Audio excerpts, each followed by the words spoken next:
Hi friends, welcome back to our channel. ఈరోజు మన కిచెన్లో చాలా టేస్టీగా ఉండే ఈవినింగ్ స్నాక్స్లోకి, లేదంటే మార్నింగ్ బ్రేక్ఫాస్ట్లోకి, లేదా ఇంటికి అతిథులు వచ్చినప్పుడు ఇలా కొత్తగా సోరకాయ గారెలు చేసి పెట్టండి. చాలా సింపుల్ మెథడ్లో ఎలా చేయాలో చూపించబోతున్నానండి. పైనుంచి క్రిస్పీగా, లోపల సాఫ్ట్గా చాలా చాలా బాగుంటాయండి.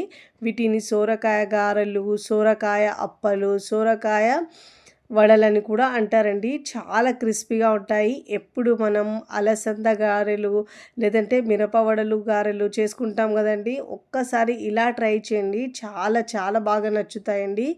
ఆయిల్ కూడా అస్సలు పీల్చవండి. చాలా తక్కువ టైంలోనే ఈజీగా చేసుకునే స్నాక్స్ రెసిపీ అండి. పెద్దగా టైం ఏం పట్టండి. ఒక 5 నిమిషాలు పిల్లలు సాయంత్రం స్కూల్ నుంచి రాగానే, లేదంటే టీ టైప్ స్నాక్గా ఏదైనా అడిగినప్పుడు ఇలా చేసి పెట్టండి. క్రిస్పీగా, సాఫ్ట్గా, భలే రుచిగా ఉంటాయండి. మరి ఇక ఏమాత్రం ఆలస్యం చేయకుండా చాలా టేస్టీగా, క్రిస్పీగా ఉండే ఈ సోరకాయతో గారెల్ని ఎలా చేయాలో ఆ ప్రాసెస్ని ఇప్పుడు చూద్దాం రండి. ముందుగా ఇక్కడ నేను మీడియం సైజు సొరకాయ ఉండేయండి. దాంట్లో నుంచి సగం తీసుకున్నాను. సగం కర్రీ చేశాను కాబట్టి మిగతాది ఇలా పిల్లలకు స్నాక్స్ చేసి పెట్టడానికి నేను ఇలా సగంని ఇలా స్నాక్స్గా చేస్తున్నానండి. ఇక్కడ లేతగుంటే మీరు పైన తొక్క తీసే అవసరం ఉండదండి. కాస్త నాకు ఇలా పైన గట్టిగా అనిపిస్తుంది, అందుకే ఇలా పైన తీసేస్తున్నానండి. లేతగుంటే మనకు తొక్క తీసే అవసరం ఉండదండి. ఇక్కడ నేను కాస్త పైన సన్నగా ఇలా చెక్కుకుంటున్నానండి. ఇలా పైన తొక్క తీసేసుకొని దీన్ని ఇప్పుడు మనం గ్రేట్ చేసి తీసుకోవాలండి. ఇలా పెద్ద హోల్స్ ఉన్న గ్రేటర్ తీసుకొని హోల్స్లో ఉన్న దాంతోని గ్రేట్ చేసుకోవాలండి. చాలా టేస్టీగా ఉంటాయండి.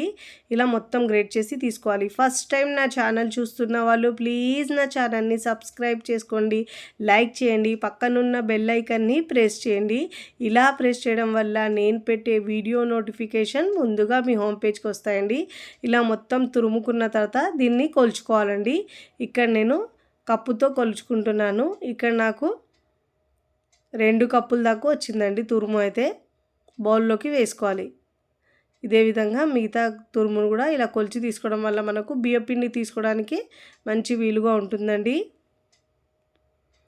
ఇక్కడ నాకు 2 కప్పుల తురుము వచ్చిందండి.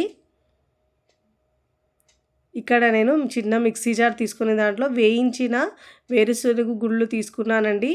పైన కాస్త తొక్క తీసేసి ఇలా మనం కాస్త బరకగా గ్రైండ్ చేసుకోవాలండి. మీరు ఇలా గ్రైండ్ చేసుకొని పప్పులు ఇష్టం లేని వాళ్ళు మీరు శనగపప్పు ఇంకా పెసరపప్పు నానబెట్టుకొని గంట పాటు అదైనా వేసుకోవచ్చండి పల్లీలకు బదులు. ఇక్కడ నేను పెద్ద గిన్నె తీసుకున్నాను, కలపడానికి వీలుగా ఉంటుంది కాబట్టి దాంట్లో సొరకాయ తురుము వేసుకోవాలండి. ఇలా తింటుంటే మధ్యలో పల్లీలు తలుగుతుంటే చాలా టేస్టీగా ఉంటాయండి గారెలు అయితే. ఇప్పుడు దీనిలో సన్నగా తరిగిన కొత్తిమీర వేసుకోవాలండి. సన్నగా తరిగిన ఒక 1/2 కప్పు దాకా కరివేపాకు, కొత్తిమీర కూడా వేసుకోవాలండి. పచ్చిమిరపకాయలు 1 టేబుల్ స్పూన్ దాకా వేసుకున్నానండి. పేస్ట్ వేసుకున్నాను, నాకు ఒక వీడియో క్లిప్ మిస్ అయిందండి దీంట్లో. ఇప్పుడు దీంట్లో 1 టీ స్పూన్ దాకా జీలకర్ర వేసుకోవాలండి. ఇప్పుడు ధనియాల పొడి 1 టీ స్పూన్ దాకా వేసుకోవాలండి. ఇప్పుడు దీంట్లో రుచికి సరిపోయినంత ఉప్పు వేసుకోవాలండి. ఉప్పు వేసుకొని ఇలా బాగా మిక్స్ చేసుకోవాలి.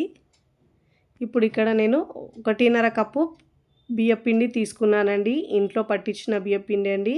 ముందుగా ఇక్కడ మనము సోరకాయ తురుము 2 కప్పులు వస్తే మనకు పిండి కూడా 2 కప్పులే పడుతుందండి. నాకైతే నీళ్ళు కాస్త తక్కువ ఉన్నాయి కాబట్టి ఒక 1/2 కప్పు దాకా పిండి మిగిలిపోయింది.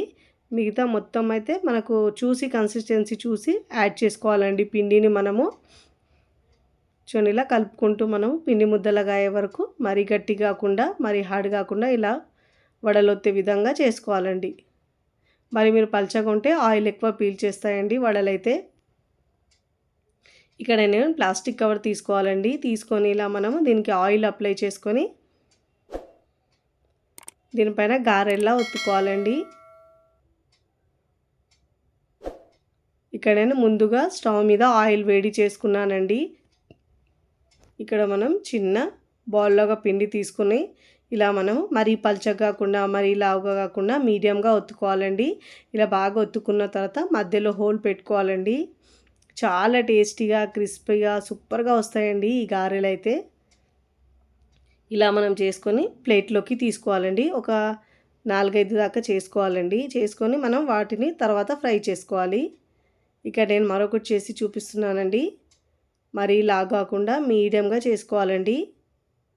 చూడండి ఇలా ఈక్వల్గా ఒత్తుకొని మధ్యలో హోల్ పెట్టుకొని ప్లేట్లోకి తీసుకోవాలి. నేను 4, 5 చేసుకున్న తర్వాత చూపిస్తున్నాను చూడండి. ఇక్కడ మనం ముందుగా ఆయిల్ బాగా వేడి చేసుకున్నాం కదండి. ఇప్పుడు గారెల్ని వేసుకొని ఫ్రై చేసుకోవాలండి. మీకు ప్యాన్లో ఎన్ని పడితే అన్ని వేసుకోవాలండి. నాకైతే ఇక్కడ కడాయిలో అయితే 3 పట్టాయండి. ఫ్రీగా ఫ్రై చేసుకోవాలి, అప్పుడే క్రిస్పీగా మంచిగా ఫ్రై అవుతాయండి. మంచిగా ఒకవైపు కలర్ వచ్చిన తర్వాత మరోవైపుకి టర్న్ చేసుకోవాలండి. మంటను మీడియం టు హై ఫ్లేమ్లో అడ్జస్ట్ చేసుకుంటూ మంచి గోల్డెన్ కలర్ వచ్చే వరకు ఫ్రై చేసుకోవాలండి. రెండు వైపులో తిప్పుతూ మంచిగా నురగలు తగ్గి క్రిస్పీగా కలర్ వచ్చే వరకు ఫ్రై చేసుకోవాలి. ఇలా మంచిగా ఫ్రై చేసుకున్న తర్వాత ఇలా జాలి గరిటెలో తీసుకోవాలి. ఎక్స్ట్రా ఆయిల్ ఏమైనా ఉంటే కిందికి వచ్చేస్తుందండి. ఇప్పుడు ఇలా ఫ్రై చేసుకొని ప్లేట్లోకి తీసుకోవాలి. ఇదే విధంగా నేను మరొకసారి ఫ్రై చేసి చూపిస్తున్నాను చూడండి. ఫ్లేమ్ని మాత్రం మీడియం టు హై ఫ్లేమ్లో అడ్జస్ట్ చేసుకుంటూ మంచి గోల్డెన్ కలర్ వచ్చే వరకు ఫ్రై చేసుకోవాలండి.